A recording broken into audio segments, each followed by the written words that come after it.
So Bob Jones is our speaker for the second part of the evening. Bob and I go back. We were in the one-year Sloan program last century, I think it was, Bob. How many Sloan people are here that know about the consumption function?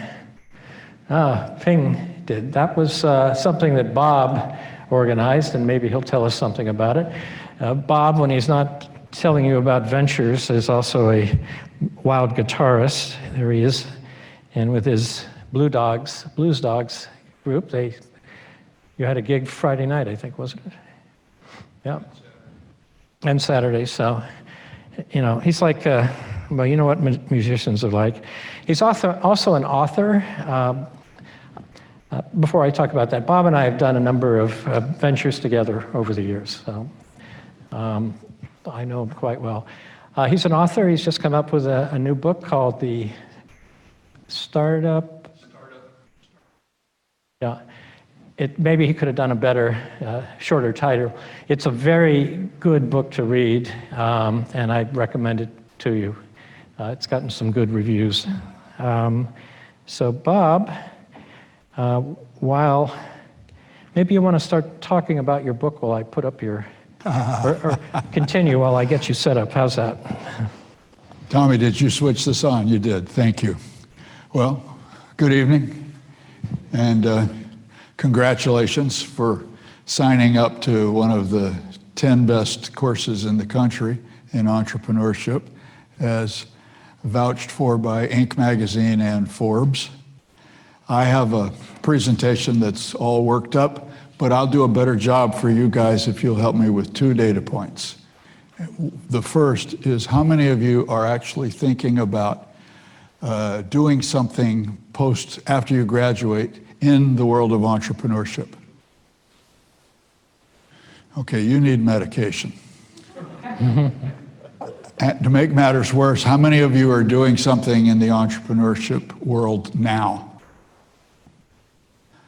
Excellent. All right, well, it would help if you would give me a one-liner so I have some sense of the breadth of what we're doing. Do you have a dog walking service for dual income families that have no one at home to walk Fifi in the middle of the day? Have you discovered a new small molecule that will eliminate the need for brain transplants? Give me, 1 or 2 of you raise your hands and volunteer, please. Yes, ma'am. Please describe in a sentence or 2, what's your venture? Yeah, so my venture... That microphone might actually help. Okay, can everyone hear me?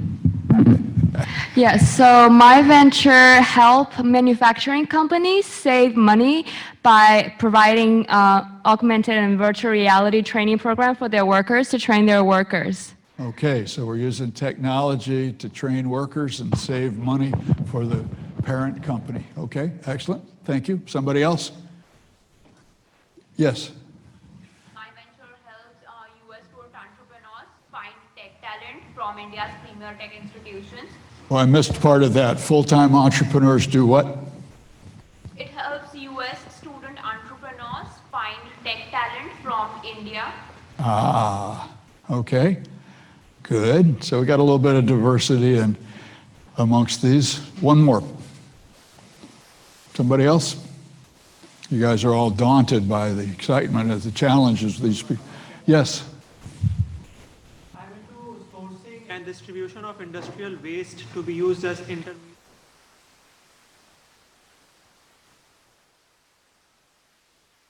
Well, I must have been in the wrong place because I missed a fair amount of that. Say that again. I'm into sourcing and distribution of industrial waste which can be used as intermediate raw material. Oh. In a couple of weeks, a friend of mine is starting a course at Tufts on social entrepreneurship. And unfortunately, she had the bad judgment to haul me in to teach one of those classes. So this is a topic we could explore a bit. All right, well, that's data point number 1. My assistant here has done a fine job. Data point number 2 is why.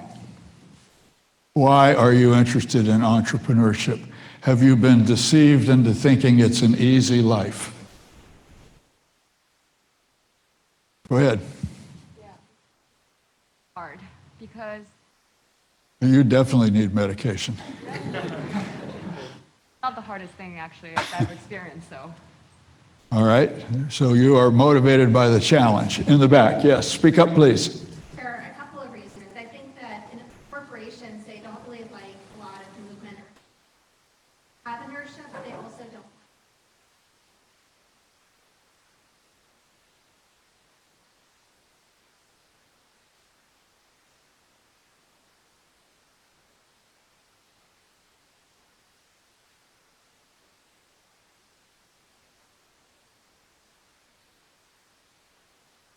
So that translates into it's a character flaw, right? You just don't fit into the normal corporate structure because the pace is not right for you.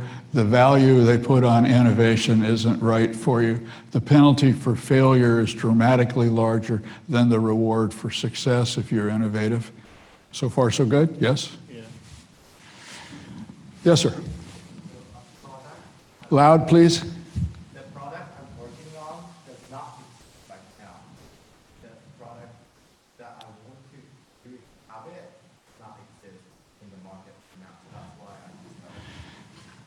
Okay, famous last words.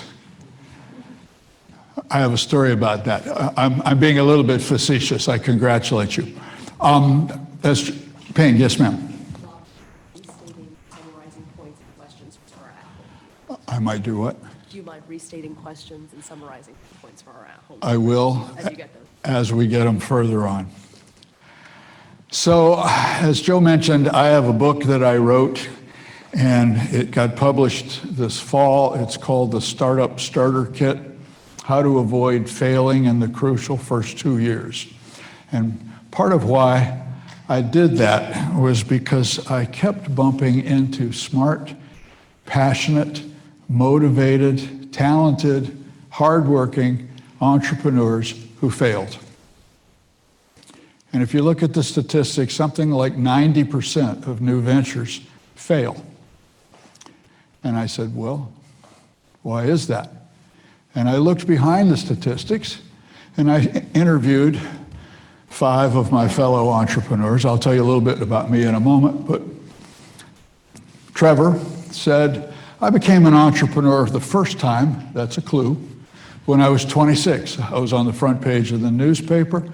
I had a hot car. I had a hot girlfriend. I was just an all-around hot guy. And a year later, I lost everything. My car got repossessed. My girlfriend dumped me. I was living in my parents' basement, working as an assistant manager at Radio Shack. This, by the way, was quite difficult for Trevor. Mike said, when I became an entrepreneur, I didn't have the education to really even understand what that meant. I was really good at a couple of things, but I didn't know how many other things I needed to be good at. And I don't think it's for everyone. I think it's in fact excruciatingly difficult. This prompted me to ask another question. Oh, excuse me, one more. He said there were many times, Mike was the survivor of a number of lawsuits. He said there were many times I was put in positions where, man, your very existence is questioned. People you thought you could count on, investors, board members, employees, stabbing you in the back, challenging you, taking you to court. So of course I had to ask him, well, would you do it again? Given all this pain and suffering, would you crawl over broken glass again? Trevor said, well, yeah, it took me 3 years to get the bad taste of failure out of my mouth, but then I did do it again. I said, why? He gave me a long list of answers, but one of it was, I think most people trade their dreams for security. This fits into my wisecrack about character flaws, because I think most people, normal people, do in fact do that. Trevor says there's nothing out there worth trading your dreams for. If this pertains to you, you're probably in the right room. I said, Mike, if you could go back in time, would you do it again? Mike's a reasonably religious fellow, and he said, if I was allowed to go back in time, I would spend a weekend in prayer and ask God to find somebody else. But yeah, I'd do it again. So, I've only encountered one really bad reason for somebody being interested in entrepreneurship. Joe and I are part of a group that works with high-growth entrepreneurs in the Midwest. And for a couple years, I was involved in interviewing candidates. It's a limited, they take like 12 people a year, so not everybody gets in. And I was interviewing people. Some of them clearly were talented, good fits. There was one guy that made me a little uncomfortable. He was really slick, good looking, captain of the lacrosse team when he was in college. And it sort of boiled down after I just kept probing that he thought if he were an entrepreneur, it would help him meet girls. I kid you not. This offended me. No, he didn't get in. One of the few times when I thought, that's just totally the wrong reason to do this. Okay. So as I studied all these people who failed, I said, well, this is oversimplified, but hey, it's a lecture. There's two things that will improve your chances of success. One is improve your skills in certain basic areas. Lots of people get into this because they know a lot about material science, or they can do logarithms in their head or whatever, and they don't realize that they have to know a lot of other stuff. I'm really good at this. They don't realize I have to be pretty good at a bunch of other stuff. I will elaborate on that in a minute. And the other is re-engineering your mindset. And no, I'm not going to tell you you should chant and so forth, but many of you have never encountered failure. And it can be crushing. Your venture might do a face plant, and you might find yourself thinking, oh my God, I should find a lovely bridge with a nice view and jump off, because I no longer deserve a place on this planet. I'm here to tell you it's not true. You are here to think like scientists. You will articulate a hypothesis.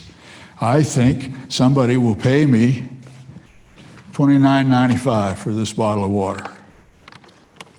Well, that didn't work.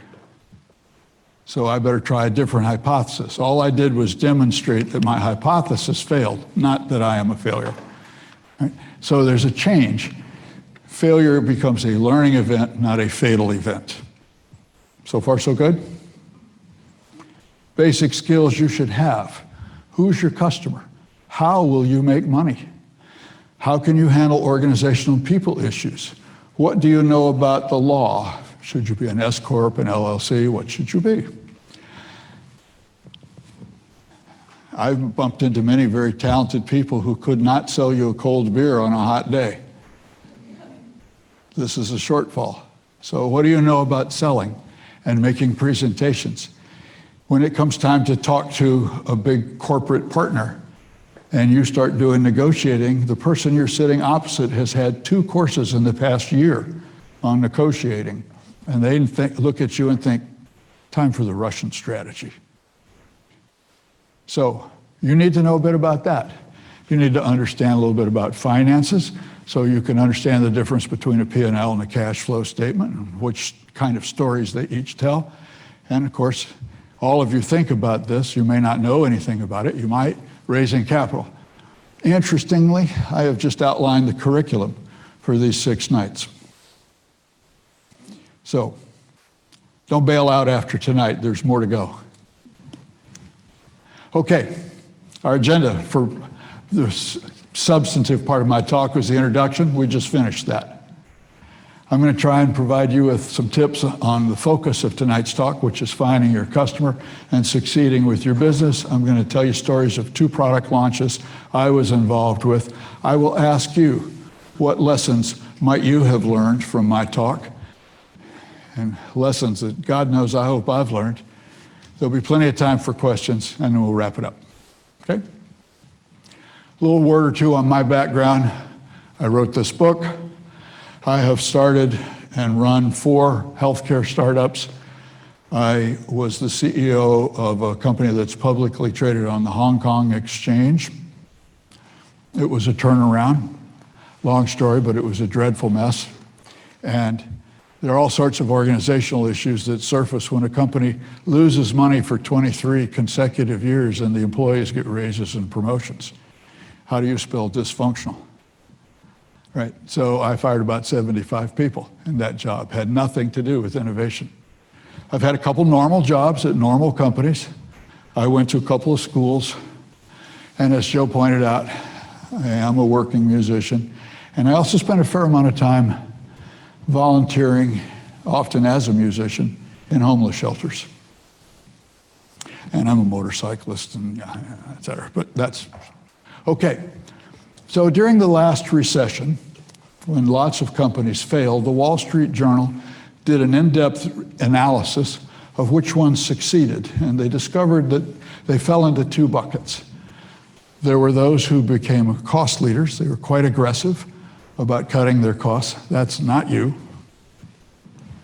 And they were innovators who focused on building brands. And the key criterion for that was to answer this question: how is your end user dissatisfied? What's broke that you're going to fix? Because that's where there's opportunity.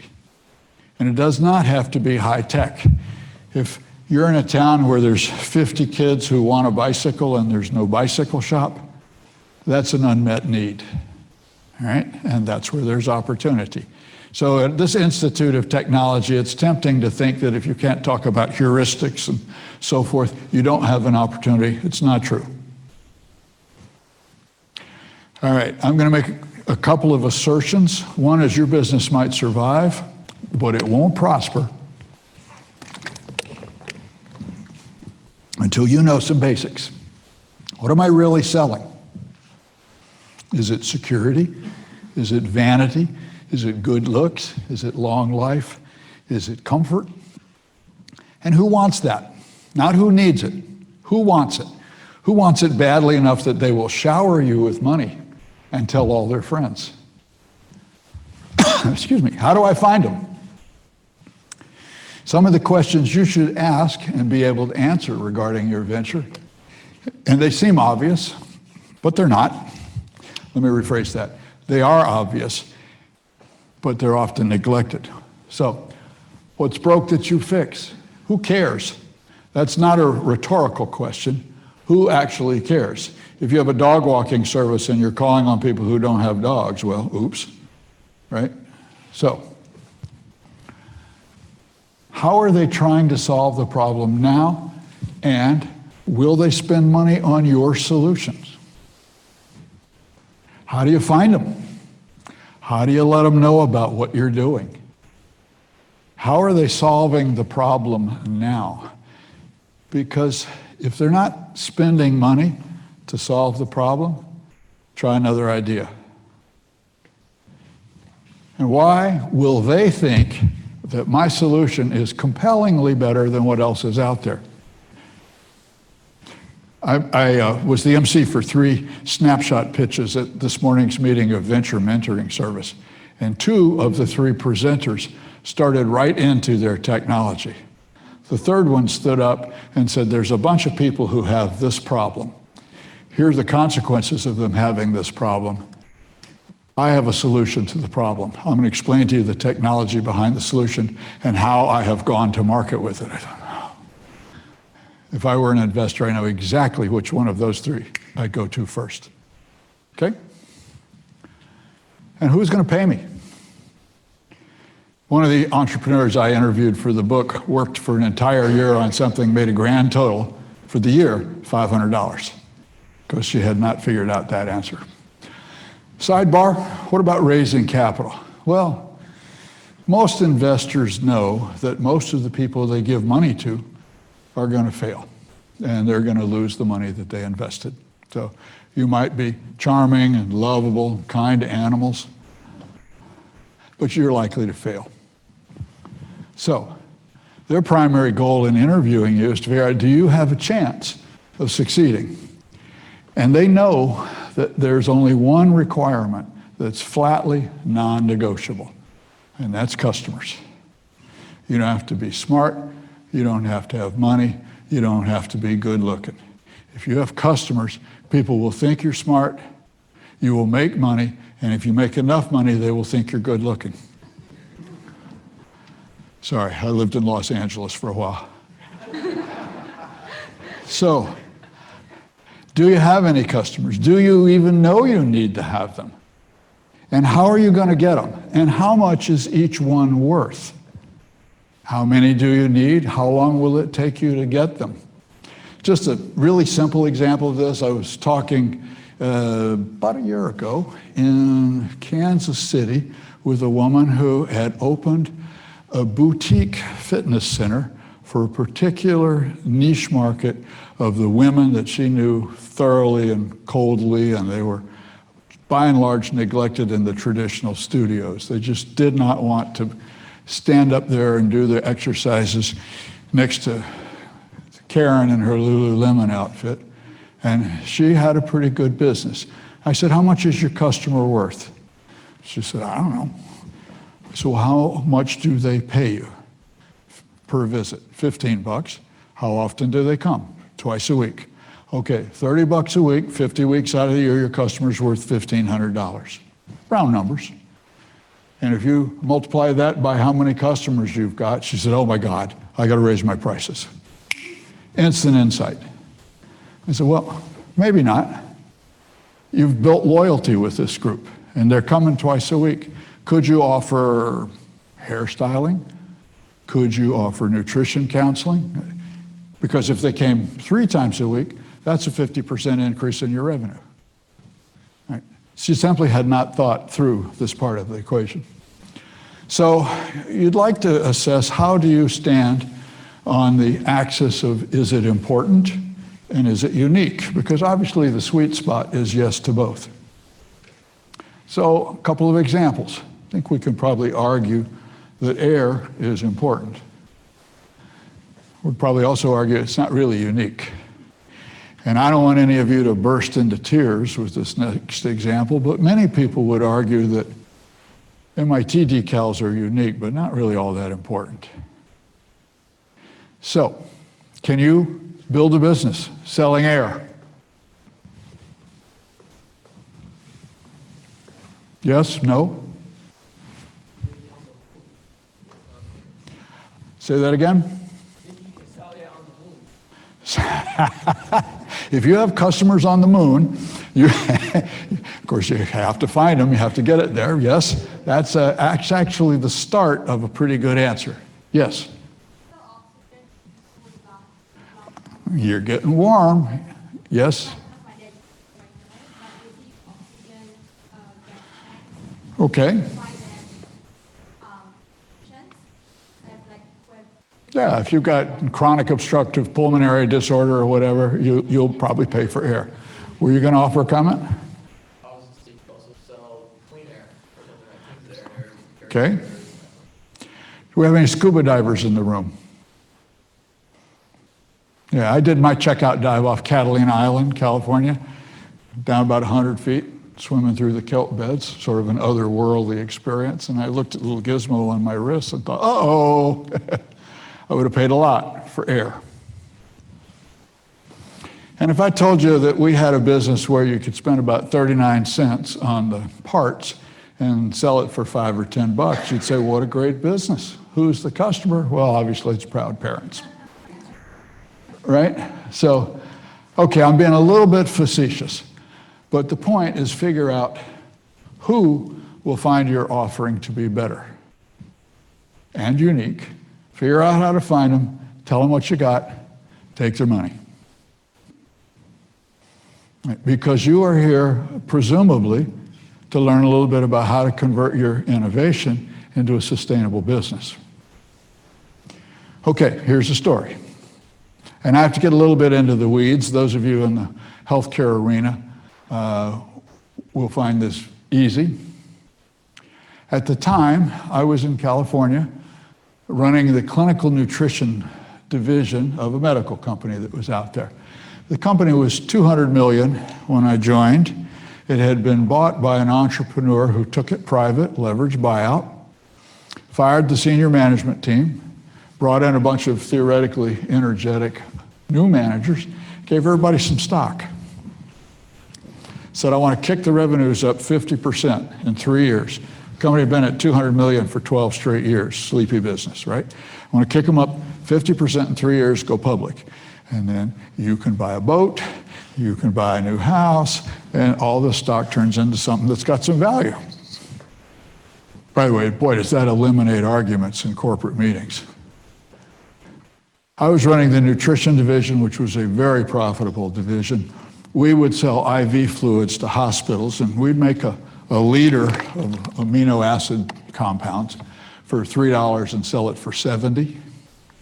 So margins were outrageous. And I was responsible for a large percentage of the company's total gross profit. But I have a bad habit of talking to customers, and I figured out the day would soon come when they would not pay a zillion% more for something that was only a little bit better. And that this business was threatened and likely to go away. And if that happened before we went public, we were in trouble. So I started looking about for some new opportunity that I could explore, and I found one.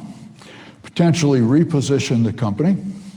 And in the back, person who said that they were working on something that nobody had done before, nobody had done this before. This, by the way, should have been a red flag. So the market at the time was patients who had kidney failure. And at the time, there were 400,000 of them. Tragically, that market was growing rapidly.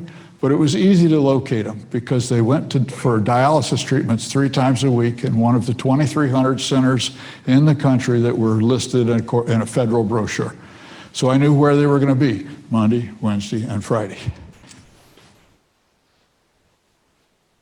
Well, one of the things your kidneys do for you is help you eliminate fluids. And if your kidneys fail, you can't just casually knock down water because you retain it. So one of the things they do is tell you you are now fluid restricted. You just got to get used to being a little thirsty, because it's not uncommon to put on 8 or 10 pounds between Monday and Wednesday if you're not managing this properly. But your kidneys do other stuff, and if they fail, you become clinically malnourished, which means one day you'll die from malnutrition. So they were prescribed nutrition supplements, which were things like Ensure or Boost. They were liquids. So we looked at that and said, well, what's wrong with that picture?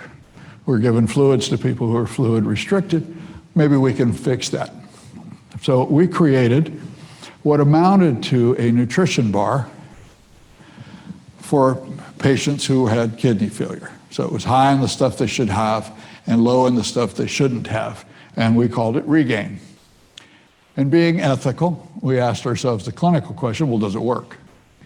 And we were not required to do a clinical trial because from regulatory perspective, it was food, but we did. Kaiser Permanente, if you guys are, any of you are familiar with California healthcare system. Got the results published in a peer-reviewed journal, and bottom line was it improved the health of the patients by a measurable and significant amount. I said, great, so let's check the market.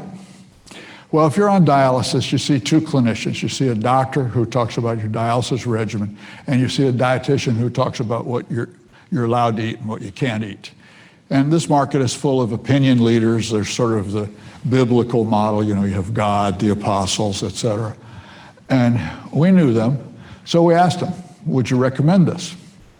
And the answer was yeah. In fact, most of the time the answer was, I wish I'd thought of that. What a brilliantly simple idea. So, well, how many of your patients would you recommend it for? All of them. How many days a week would you recommend that they take this? 7. Well, how do you feel about $3 a bar? Well, that sounds pretty good. How's it stack up against the competition? Well, all the competition is liquid. You crush them. We said, jeez, this is a pretty good little business. Let's do this. So we developed our marketing materials. We took the beauty shots of the product. We hauled in the sales force, educated them, explained to them their commission program. We went to market. And it was a complete disaster. failed utterly. Came in less than 10% of forecasted sales every month. Oops. Your turn. What did I do wrong? Didn't talk to whom? Didn't talk to the customer. Well, who was my customer? We did talk to the doctors and we talked to the dietitians. I'm sorry? The patients. What a radical idea. Well, that's right. Clinicians don't buy it. The clinicians don't eat it. Oops. When we finally got around to talking to the patients, they didn't want it and they couldn't afford it. And we said, well, we might be able to understand why they can't afford it because they're tethered to a dialysis machine for half a day at a time, 3 times a week. But we couldn't understand why they didn't want it. Do you have any insights as to why they didn't want it? In the back. I mean, just kind of brainstorming, maybe they just, they're afraid of death and they have like a routine and habits are hard to change. So maybe they trust what they know and this is something new. So newness is scary. Okay, fear of something new, possibly. Ping? One of our online participants said it makes the patients thirsty. It makes the patients thirsty. That was actually true, but that was not the primary reason. So thank you to your online participant. And we had a couple more answers. None of you has hit it quite yet. Yes, ma'am. How did it taste? Well, we thought it tasted pretty good. But when your kidneys fail, your palate shifts, and protein tastes like spoiled meat. Oops. That was not the reason either. It had something to do with it, but it wasn't the main reason. Maybe they didn't have a strong recommendation from the doctor. Nope, that was not the case. The doctors were all over it. They looked at the results of the clinical trials and said, you got to do this. Okay, well, in the interest of time, ask yourself, who gets kidney failure? And it turns out that 44% of them get there from a lifetime of mismanaging their high blood pressure. 33% of them get there from a lifetime of mismanaging their diabetes. So 3/4 of my target customer population spent their whole life not taking care of themselves. Why would they change now? And if they had $5 extra, they'd spend it on beer and cigarettes, not on my healthful product. So part of what we did wrong was that. But wait, there's more. We had been selling to hospitals. We knew the hospitals. This was a product that was available in like Walgreens.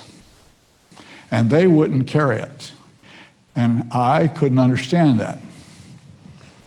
But I talked to a bunch of them and I discovered if you ever want to see a pharmacist burst out laughing, come to them and say, I have a product you've never heard of from a company you've never done business with for a group of patients who don't want it.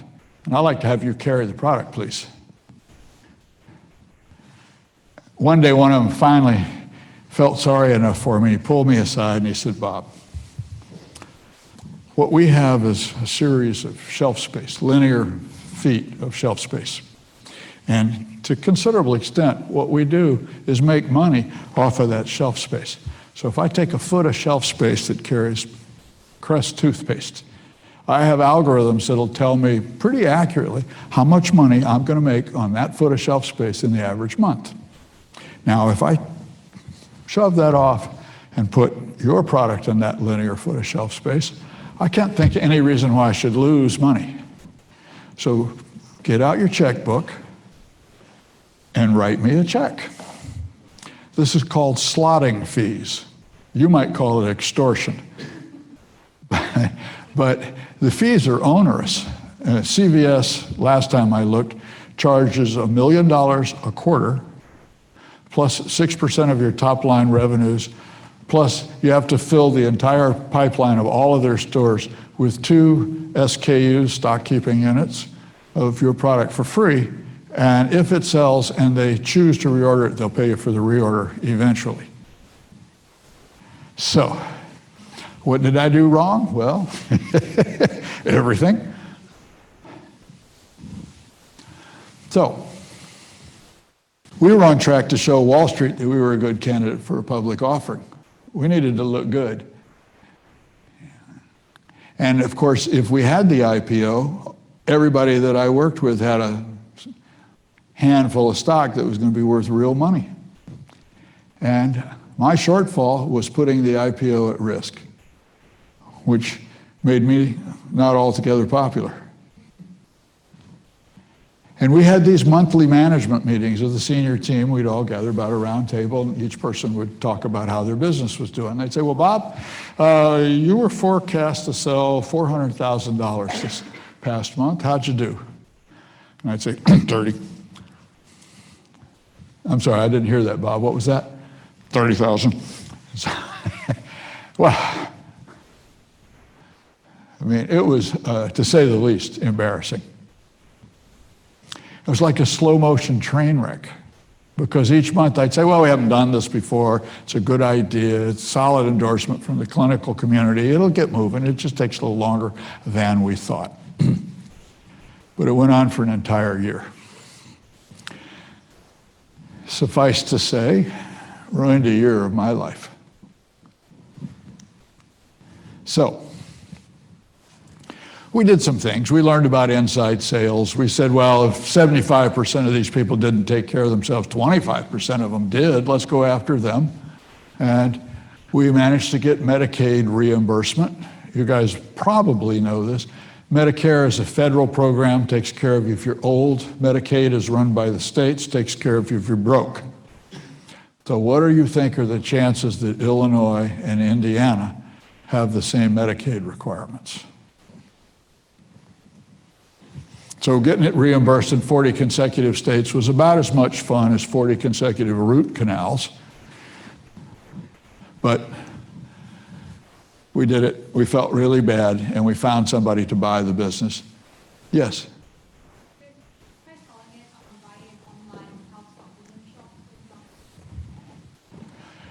Did you guys hear that question? I was curious whether you explore selling it via an online health supplement shop. Online sales at the time were looked on with great skepticism. So these days it might work. What we found was a company that had built a solid market with these dialysis patients, and they were selling some things that were pretty squirrely, supplements with no clinical background, et cetera. We had some solid science, so we were the crown jewel in their little collection, and we got out of it for about $1 more than we had spent. It was basically a clean getaway, but not prosperity. So, example number 2.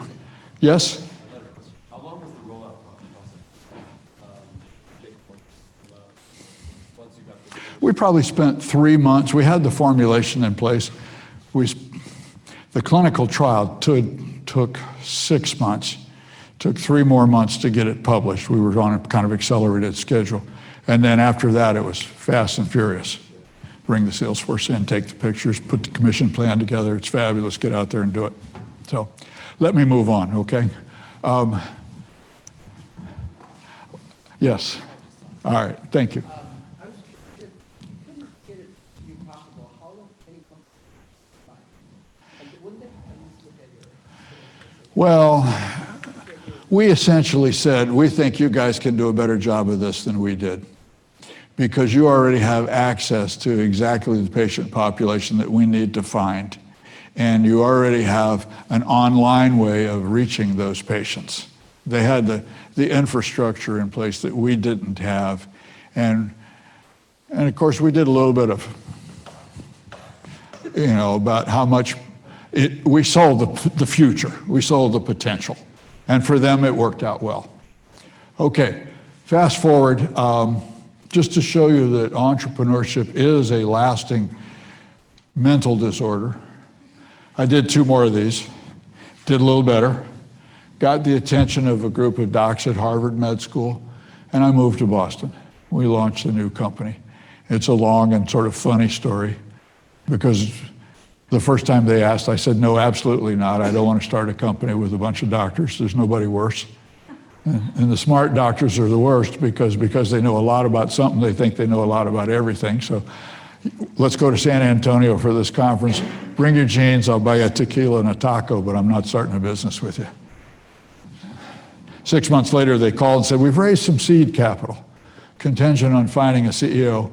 And between our investors and ourselves, we can only find one guy that's taken this kind of technology and put it on the shelves of CVS, Walgreens, et cetera. Would you come meet? Anyway, I said, yeah, I ended up moving here. And when I got here, we had a zillion technologies. We went through all of them. We triaged all of them. Not a one of them had real commercial potential. I said, how you guys feel about diabetes? They said, oh, we like diabetes. And I said, well, I think there's a need out there. At the time, there were 10 million people who were diagnosed with diabetes, and the orthodox belief at the time was if you had it, you were never going to get rid of it. Manageable, but not curable. There's some disagreement about that these days. The goal of management is to keep your blood sugar from going too high or from time to time too low. And at the time, there were 4 million people who were using insulin to lower their blood sugar. Of course, if you do it wrong, your blood sugar can drop too low, called hypoglycemia. But that's not what usually gets the attention. What usually gets the attention in the world of diabetes is consequences of your blood glucose being too high for too long. So all these disastrous things, you go blind, your kidneys fail, and they have to amputate your feet, extremities. Consequences of untreated hyperglycemia. Hypoglycemia, too low, is the opposite. If your blood sugar drops too low, you faint. This is a problem if you're in a traffic jam.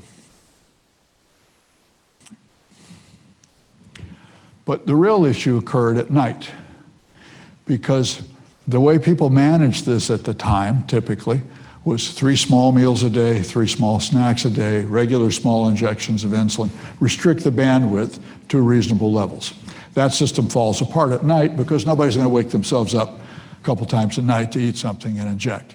So the typical answer, big insulin injection, big at nighttime snack.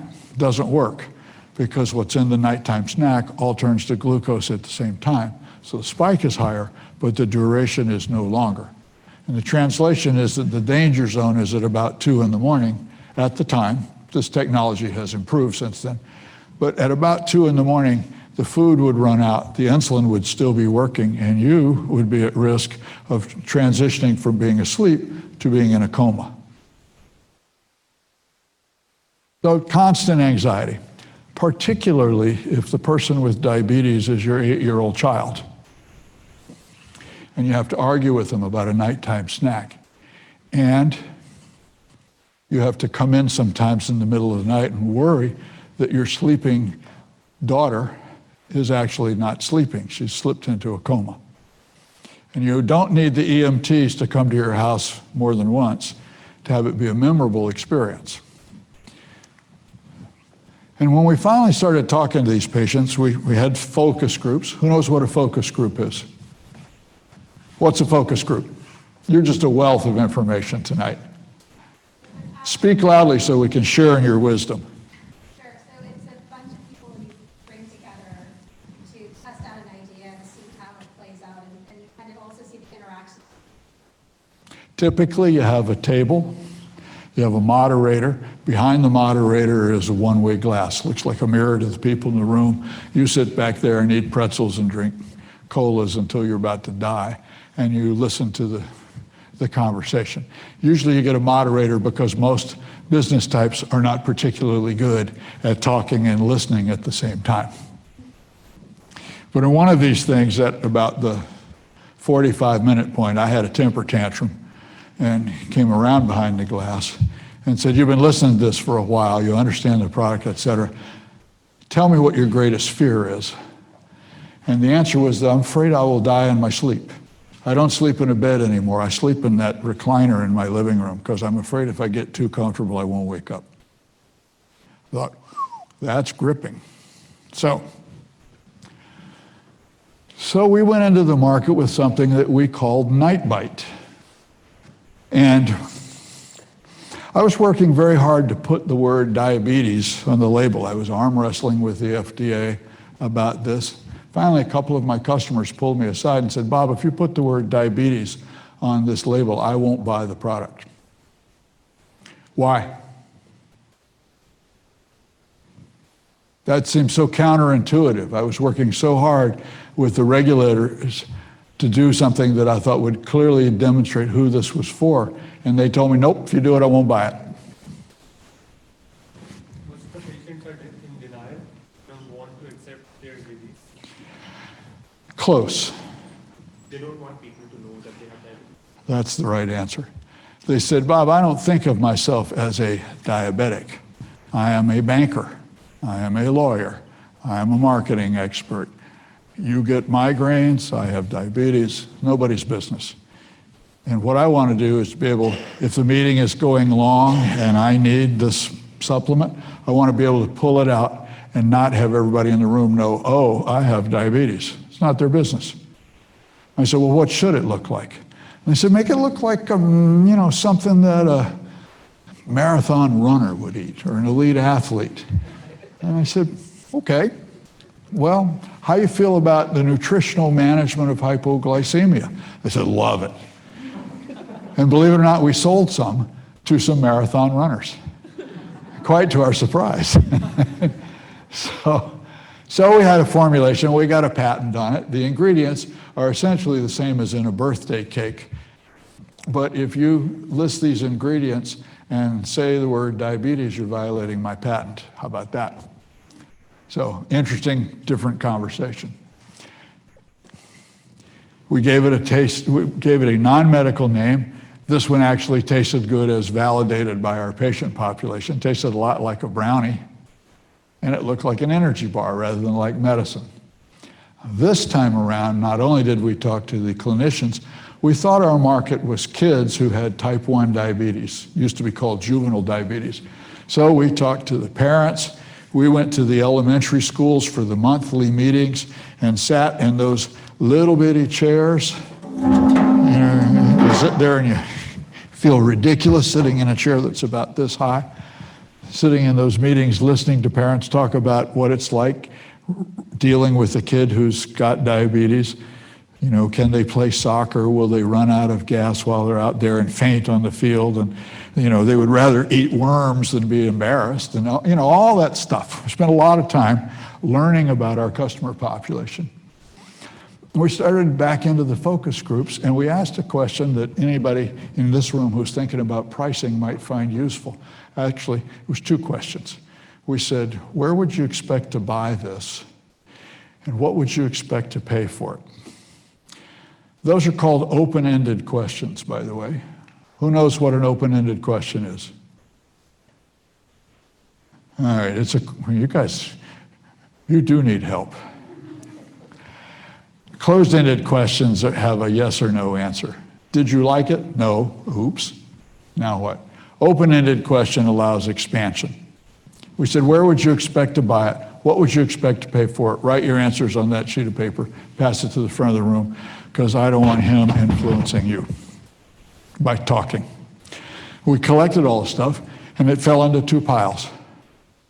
Grocery stores, 59 cents. Pharmacies, $1.25. Same product. Distribution channel affects their perception of customer value. Call me silly, I like pharmacies. We went to the support group meetings. We picked an ad agency that understood diabetes. We put together campaigns that by any normal standard would be hopelessly corny. One bite and the rest is easy. But we started running ads.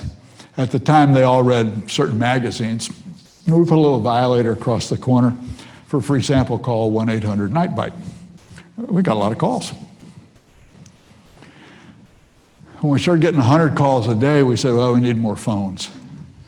200 calls a day, we said, we better get somebody to answer the phone.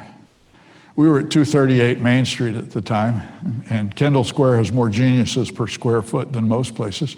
So we just walked out into Kendall Square. And we said, excuse me, you have a pulse. Would you like a job? 300 calls a day, we said, well, we better put in an honest-to-God database. 500 calls a day, we said, we might be onto something. So we hired an inside sales force, we trained it, and we penetrated every major pharmacy chain in the country, stocked in all the major wholesalers, and the amount we paid for slotting fees was zero. And we are now the subject of an obscure Harvard Business School case study because nobody had ever done this. So there is a lesson here, which is understanding our customer helped us invent a better product and build a successful business. A couple of questions we asked ourselves about our customers. How do we find the ones who are spending money? And where do they go for advice? They're not going to believe us. We're lying entrepreneurs. So whom do they trust? And the answer turned out to be a credentialed healthcare professional called a certified diabetes educator. This is a credential that sits on top of being a pharmacist or a nurse, or occasionally a dietitian. They often congregate around the major metropolitan areas because there's population there that can afford to pay them. And they have a website, the American Association of Diabetes Educators. And there's a little tab on there that says locate an educator.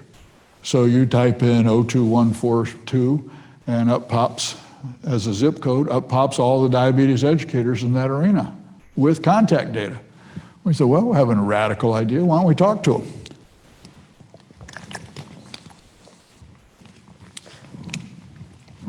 So we called them up.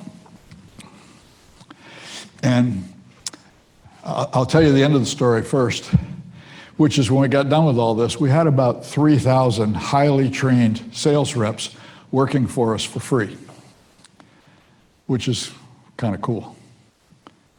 So how did we do it? We asked ourselves a fundamental question that I encourage you to ask. Joe asked the corollary to this question earlier this evening. He said, if you win, who loses? I think you should also ask, if you win, who wins? Who would love to see you succeed because your success implies their success?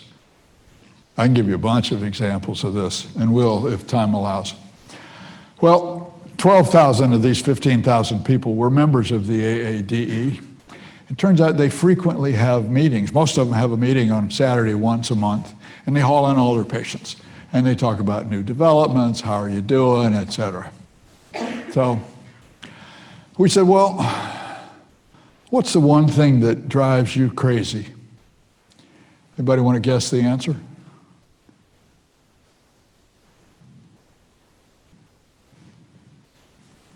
Very high demand.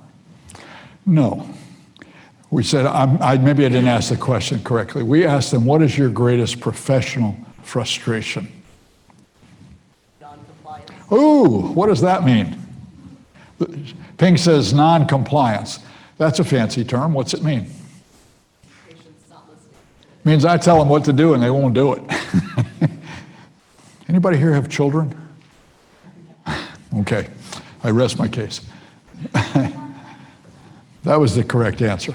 So we said, if we had something developed by Harvard Med School scientists and it works and your patients love it and they will tell other people about it and they will thank you for recommending it to them, how would you feel about that?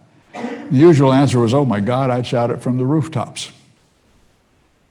So they became our sales force because we gave them what they wanted, and it was not money. In fact, they would have been offended if we had offered them money because they are healers, right? They don't want their clinical judgment impeded by thoughts of commerce. They said, you have a product that makes my patients healthier, keeps them alive, and with which they will comply, I'm in. So we'd say, well, when's your next Saturday meeting? They'd say about 2 weeks. You have all your content worked out for that one yet? Of course, Any of you who've ever had to write an article or a paper know the answer to that. 2 weeks? No.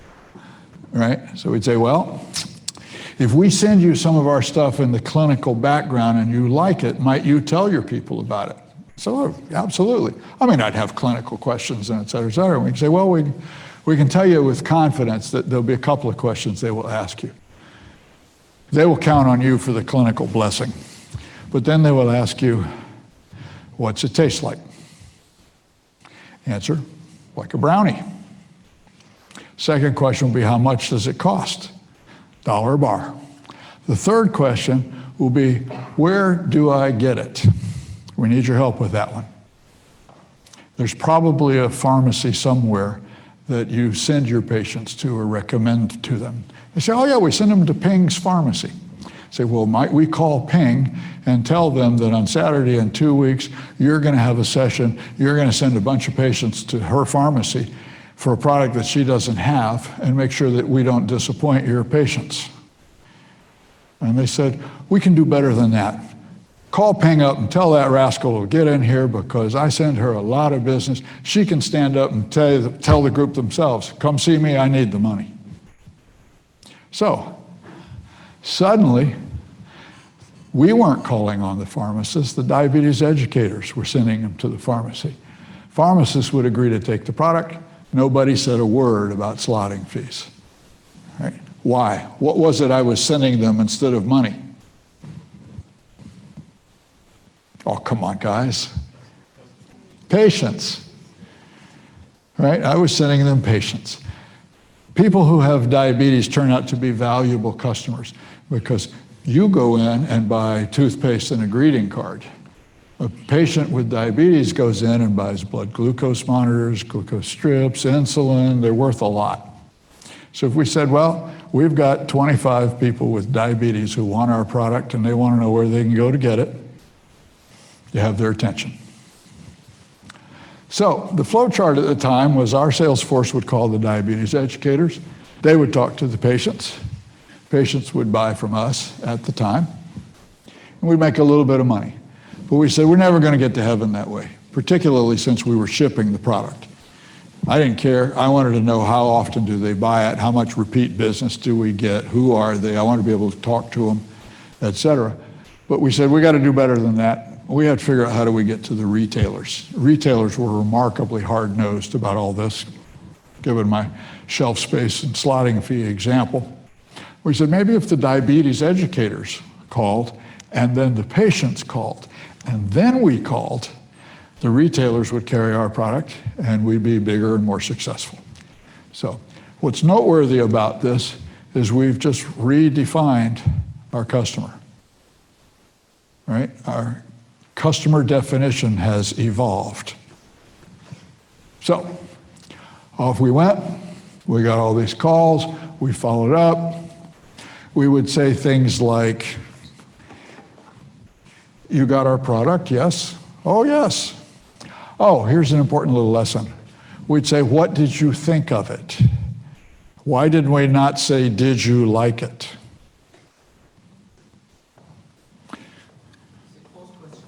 That's a closed-ended question. I did a fair number of these calls myself. I would say, what did you think? They'd say, I really didn't like the taste. Say, okay, what else? Well, it worked great. Oh, well, how'd you know that? Because I didn't wake up dead. Oh, well, that's encouraging. And what else? Well, I'd like to buy some more. So from a negative start to a sale. Open-ended questions. You would ask the same questions from all the consumers? Yeah, essentially. Well, I mean, sometimes you have to understand in something like this, you sometimes get people who call you because they're lonely. And we did have a couple of those. Hi, Bob. This is Mabel from Meridian, Mississippi. I just wanted to call and say hi. You know, that no-good husband of mine left me off this morning, and he did not bring me anything for breakfast. Well, Mabel, it's always a pleasure to hear from you. Thank you so much for calling. I hope your day improves. Goodbye. Somebody shoot me, please. But yes, I remain totally a believer in talking to the customers. I'm going to have a rant in a little while about the limits of social media and doing this kind of stuff.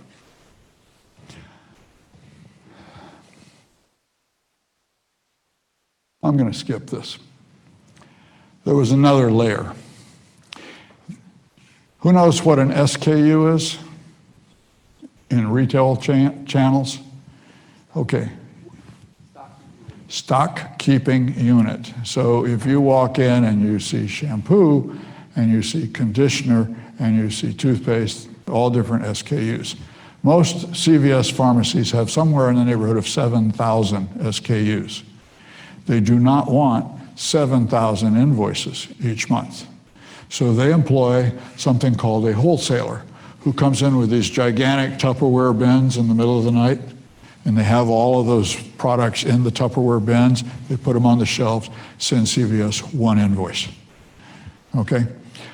And if you think that retailers don't care about patient health, wait till you talk to a wholesaler. Right? But we knew that the next level for us would be to try and figure out how we could get to the wholesalers. Because if we did that, we would suddenly be a noteworthy business.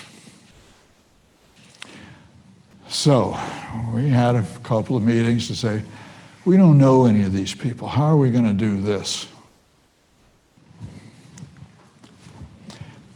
By the way, note we've redefined our customer once again. Well, we rolled the dice. We discovered that there was a trade show about to happen in New Orleans for patients with diabetes. I said, locate for me the 25 pharmacies that are closest to the convention center where the conference is going to be. We called every one of them up, and we said, we're going to be doing these things at this conference on this date, and it's fair to believe that a fair number of them are going to walk out of that pharmacy, and, out of that conference and go someplace looking to buy our product, which you don't stock. And we think we'd like to help you with that problem. And they'd say, well, we're part of a chain. We can't do that. We have to have corporate approval. We'd say, we know that, but we also think that there's probably a threshold below which you can buy without corporate approval, and I'm guessing it's $100. Well, yeah, actually that's right. Well, you will be pleased to know that our starter kit is $99.95. And if it doesn't work, throw it in the trash. We'll take your word for it. We'll refund your money. No risk for you. Filled all of those 25 stores with our stuff. And then we called the wholesaler. We said, you don't know me, but I've just pulled this stunt, and the result is that I'm going to send you some money, and you don't have to do anything for it. Because I sold it to these guys at 75 cents a bar, but actually, if I'd sold it to you, I would have sold it to you at 69 cents a bar. I'm going to send you that margin for all the bars that have gone into all of those stores. They say, what are you, my fairy godmother? No, there's something I want. I want you to put us in your system because those drugstores are going to sell this product. And when they do, I don't want them calling me. I want them calling you. I want to be able to say, yes, McKesson has our product in their system. I said, oh, so we get reorders. Bingo. So now we could tell the pharmacist, your wholesaler stocks our product. Okay, one last story, and then I want to start wrapping it up. One day we got an honest-to-God letter with a stamp on it. How about that? Old school. And they said in the letter, it was a major pharmacy chain in the southeastern United States.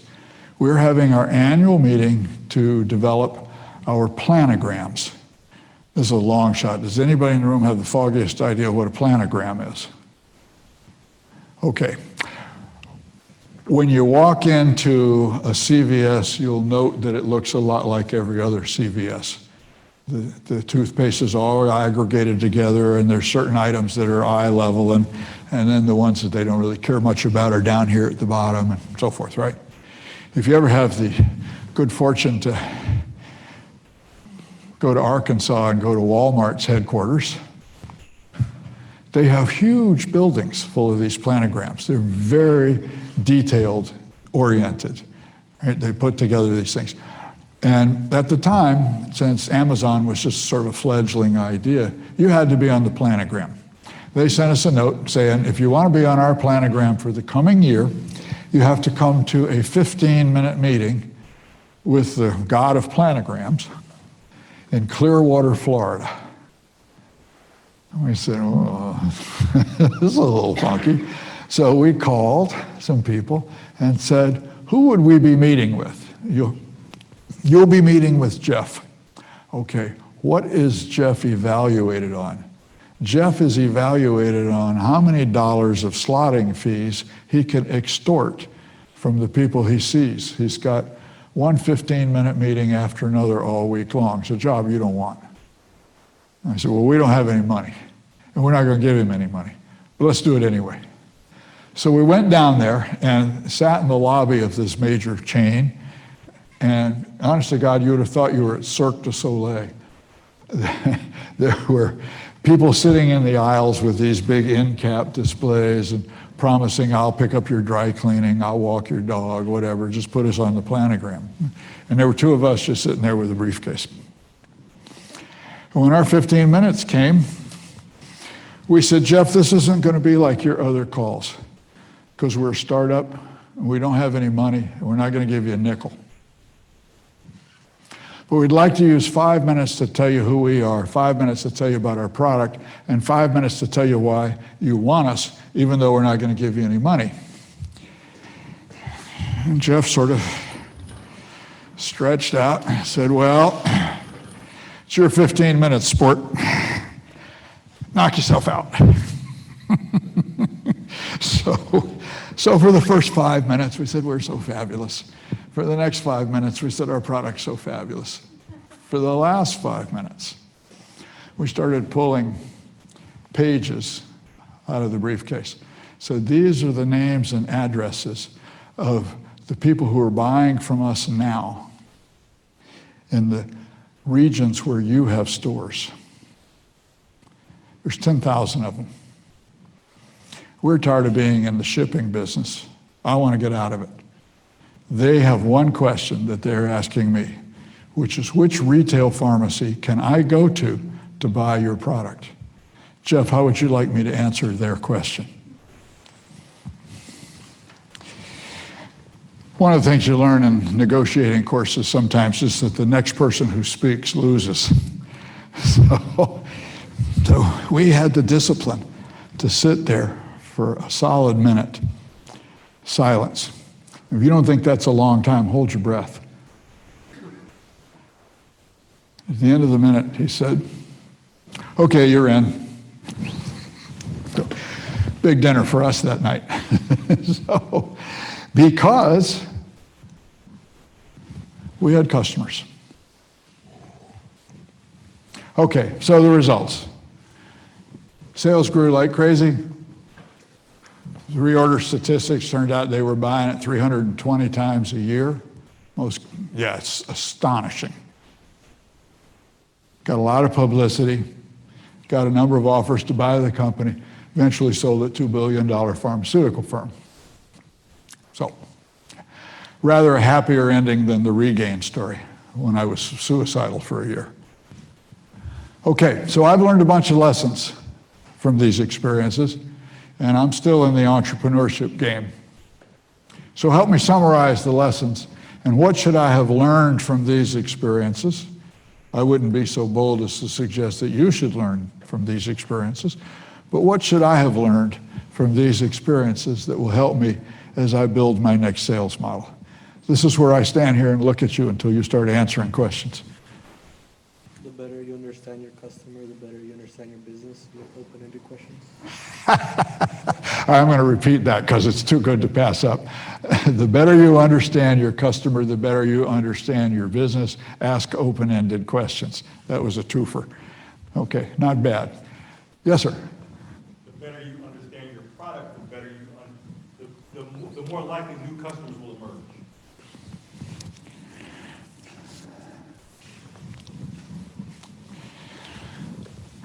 Well, that actually turned out to be true, but it was not true right away.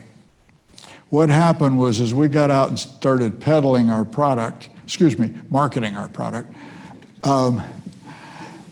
we realized that we had been targeting children who were using insulin to lower their blood glucose, and that what was actually true was that everyone who used insulin to lower their blood glucose was in our target market. They were all at risk of hypoglycemia. So I want to modify your answer just slightly. As you understand your product and its applications in the marketplace, you can often broaden your customer base. Okay?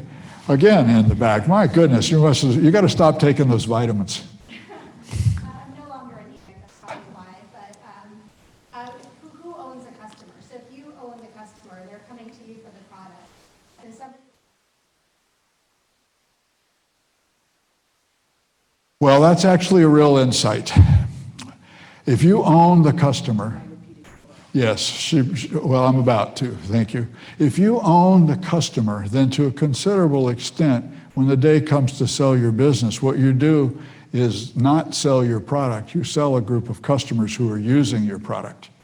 And that reorder rate I mentioned, that lowers the risk that the acquiring company is going to be acquiring a dud, which will implode as soon as you leave, because they've got a steady track, an annuity in financial terms. So yes, you have to speak up.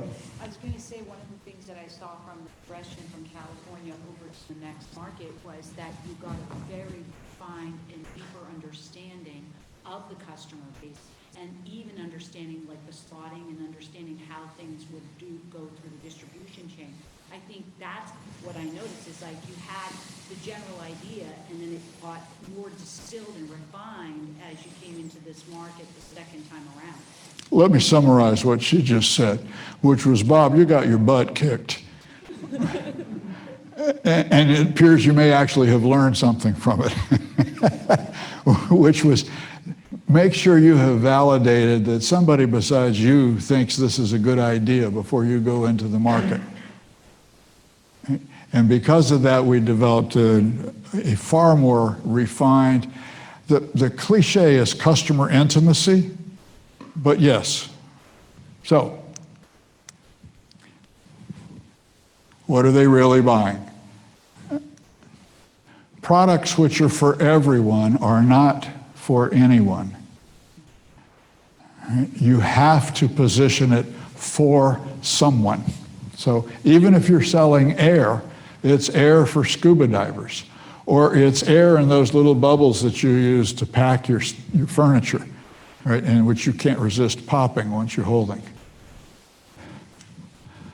And you have to face it. Nobody needs your product or service. They just don't. What they might need is the benefits. I don't need these glasses. I need to see better. So I hired glasses. You may have hired contact lenses. And some of you know people who hired the surgeon to do the little LASIK thing. Right? We all have a common need, which is to see better. And those alternatives are competitive with one another. So when you say, I have something nobody's ever had before, be very careful.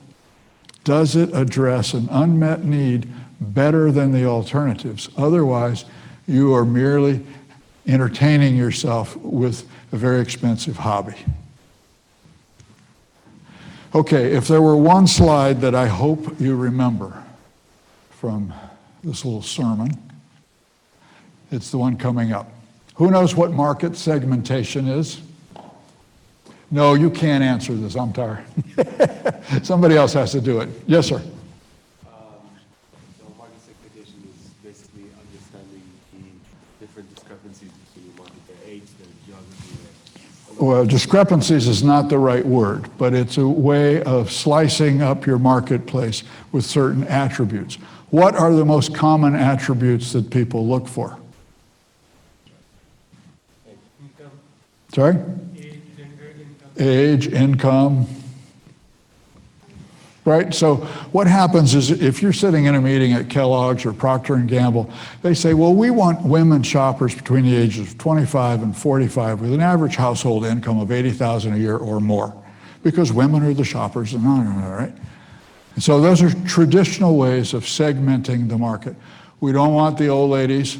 We don't want the people who are broke. We don't want the kids because they're all home playing on TikTok and not shopping, et cetera. So I'm going to submit an opinion, which is that's all wrong for you. If you are pursuing an entrepreneurial venture, I think you should be segmenting your market according to motivation. Who wants what you have?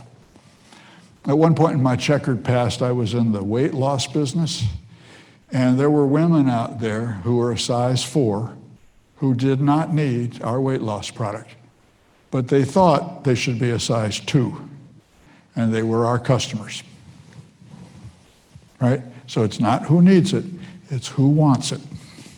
And that's the bunch at the top.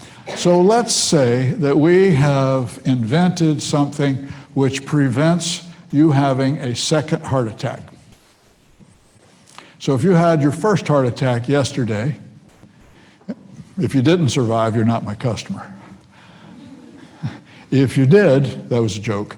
If you did survive, you're at the top of this pyramid because you're desperately motivated to never have another one. If that's you and I'm your brother, I might be worried because I would think, geez, you know, we probably got the same DNA and the same underlying health conditions. I should pay attention to this. Next layer down is, you know, Charlie and I are about the same age, and I should probably think about this a little bit. Many, many people target the large group. They say, law of numbers, let's go where the customers are. My response to that is forget it. It's a graveyard. You cannot afford to persuade college kids who are bulletproof, live on pizza and cheap beer that they need to spend money on a heart attack medication, right? You'll die of old age before they ever have a heart attack. So start at the top. And there's a couple reasons. One is because your first responsibility as an entrepreneur is to make enough money to cover the overhead so your business doesn't flop. The second is if you find those people at the top and your business doesn't succeed, kill it. Say, I do not have a workable idea. This is going to be like that business that my friend Jen had, worked all year and made $500. So get to that group, start there. And if you want to change their buying habits, it's a tall order. Right? Powerful motivators I have found include pain. Pain's very motivational. If your back hurts and I have something that makes your back stop hurting, I have your attention, right? Greed, sure. Fear, oh yeah. Vanity, well, what's the whole cosmetics industry about, right?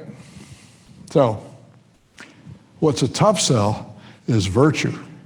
You should take this vitamin because 6 months from now your blood chemistries will improve.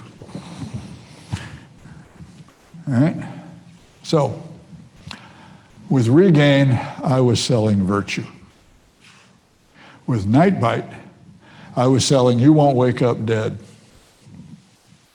So one, security, fear. Okay. My sense from listening to you guys for the last hour or so is that you haven't spent a lot of time in marketing classes. Okay, well, I have great respect for marketing. But if you haven't spent much time in it, I'm going to give you a master's course and 2 bullet points. You're welcome. Find out what your customers want, give it to them.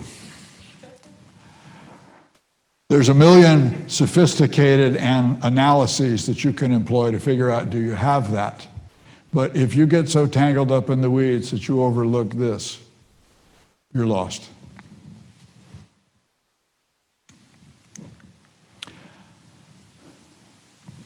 Well, the moral here is pick a way you can start. Where you start does not have to be world domination. It has to be, I will cover my overhead, prove the concept, and demonstrate what it takes for scalability. And I used to have a boss that would walk around the office saying this. He'd say, Jones, there is no hocus pocus that takes the place of focus. God, make him stop. So it's not sales. It's really detective work, right? You're turning the telescope around. Instead of promoting your product, we're finding our customer. Who wants this? And they hire products to do a specific job. I hired glasses, right? So design your products to do a specific job for a specific kind of customer. Go find them. If you've done that right, the selling is transparent. Okay, I'm going to skip this, including the rant, because we're about out of time. Yeah, we've covered all this. Tuesday night next week, we're going to spend 90 minutes. Unfortunately, you're stuck with me yet again, on fundamentals of sales for the technical founder and how do you present your venture. You will find this to be a lot of fun because I'm going to do relatively little talking. You will do most of it. So we'll put you in front of a microphone in front of the audience. We'll offer you constructive feedback. I'll try and weave a few guidelines in there, et cetera. So I'm not going to talk much about this. In fact, I'm not going to talk at all about this tonight. Right. So, do you guys have any final questions before I say your two favorite words, which are in conclusion? Yes? Really quick question. Oftentimes, the customers, or you confuse the customer and the consumer. Can you give a little bit, tell us a little bit about who the customer is in your address? Well, it's a kind of a question of nomenclature, customer versus consumer. And a lot of places have sort of used weaselly words for that. But in my Nightbite example, my customer was McKesson, whose customer was CVS, whose consumer was the patient that had diabetes. So we might call that a customer complex. And it can be tricky because there are people who put together pricing schemes who have never spoken to the end consumer. And they come up with these things which are ludicrous because they've lost track of who ultimately signs your paycheck, and that's the consumer. Ping? An online question from Jenny Yao, who asks, how does this process differ for B2B startups? How did what? How does this process differ for B2B startups? Well, in a B2B startup, you have fewer people that you need to worry about. You don't have 3 million businesses. And if you have the right connections, you can get to the right corporate executives. But you have to be careful because in most corporations, there are many more people who can tell you no than who can tell you yes. And part of what we'll talk about next week is how do you qualify the people you're talking with so you don't waste 5 years talking to people who can't buy it anyway, right? So, but the fundamentals still pertain. You need to understand the benefit proposition. You need to understand what I sold to CVS was I'm bringing you consumers who are high value and you don't have to do any work to get them. And I said 2 magic words, incremental revenue. So we're not selling Colgate toothpaste instead of Crest toothpaste. It's money you're not making now that you're about to make. So in selling to, it became a B2B sale, what we sold them was incremental revenue, which, by the way, is pretty much what you sell most of the time. All right, just a quick ask on my part of you, and I'll be around for a couple minutes, so if you want to talk a bit when we get done. I'm trying to figure out how to do this. I have people asking me, can we put together like a community here where we can go and ask advice of people besides you, Bob? So, fine. And so, and I have this mailing list, and post blogs and things like that on it. And I'm not sure quite what to do about it or how to execute it. So if you have some ideas, click on that at your convenience. Drop me a note, offer some thoughts. Okay, final. The only non-negotiable requirement for a successful business is customers. If your business is going to succeed, not just sort of flounder, but succeed, you've got to come up with something that's important and unique to someone. So, figure out who really wants what you've got, find them and tell them about it, take their money. Thank you very much.